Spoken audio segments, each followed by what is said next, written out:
Democratic Congresswoman Ilhan Omar proposing a resolution supporting the right to boycott Israel. This week, I introduced a resolution with civil rights leader, our colleague, John Lewis, and Rashida Tlaib, who know the importance of nonviolence movements.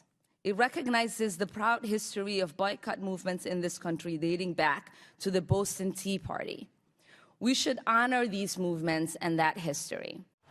All right, well, the resolution likening the boycott of the Jewish state to boycotts of, get this, Nazi Germany and the Soviet Union.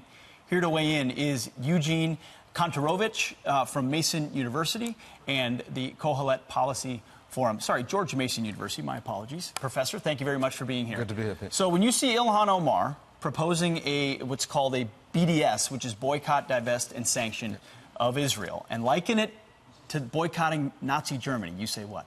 It's amazing. She's not only comparing Israel to Nazi Germany, which is absurd, she's using it to promote policies to actually discriminate against Jews. And that's what a boycott of Israel is. It's not just a boycott of the Israeli government. She's talking about justifying and legitimizing the right to discriminate against Jews because of their relationship to Israel. Absolutely. Well, this is something Democrats previously have been against. Here's Leader Schumer and Speaker Pelosi slamming the BDS movement in the last couple of years. Watch.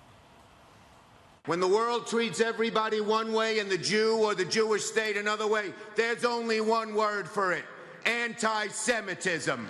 Let us call out the BDS movement for what it is. We must also be vigilant against bigoted or dangerous ideologies masquerading as policy, and that includes BDS.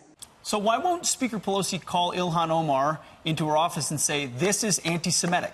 Yeah, the Democrats are faced with a tough choice now. The Democratic Party has acknowledged that boycotts of Israel are anti-Semitic, as have the legislatures of 27 states in overwhelmingly bipartisan votes. But now they're torn between their fear and desire to cater to their far-left progressive wing and what they really believe in. And I think we're really at a fork in the road here where they're going to have to make hard choices. So is this a resolution that will just die on the vine? It's something Ilhan Omar believes in and a few others?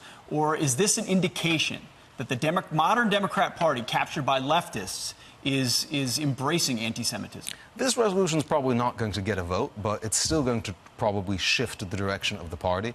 The House was probably going to vote on a resolution condemning boycotts of Israel, and I think part of the agenda here is to make a deal where they let that one die and they let this one die, and so they're just not going to say anything about anti-Semitism. So the House was going to vote to condemn the BDS movement and anti-Semitism. Instead, this gets proposed and they do nothing? So have we lost a bipartisan consensus of the support of Israel? I think we saw that already when, in response to Ilhan Omar's extraordinary anti-Semitic comments about the Jews brainwashing America and about dual loyalties of politicians who support Israel, instead of passing a resolution, they were going to pass a resolution to condemn anti-Semitism in the House, and they couldn't. They had to make it a resolution to condemn everything bad. It's amazing. And by the way, Ilhan Omar, when she was running, said she did not support BDS on the campaign. Now she goes into Congress and shows her true colors. She's very strategic, and I think part of her strategy is to pull the Democratic Party hard into the Jeremy Corbyn direction of anti-Semitism. The Labour Party was a normal party like the Democratic Party 10 years ago, and it has completely transformed. What we're seeing here is not just a slippery slope towards Corbynization. We're kind of halfway down that slope already. We're at the bottom, maybe.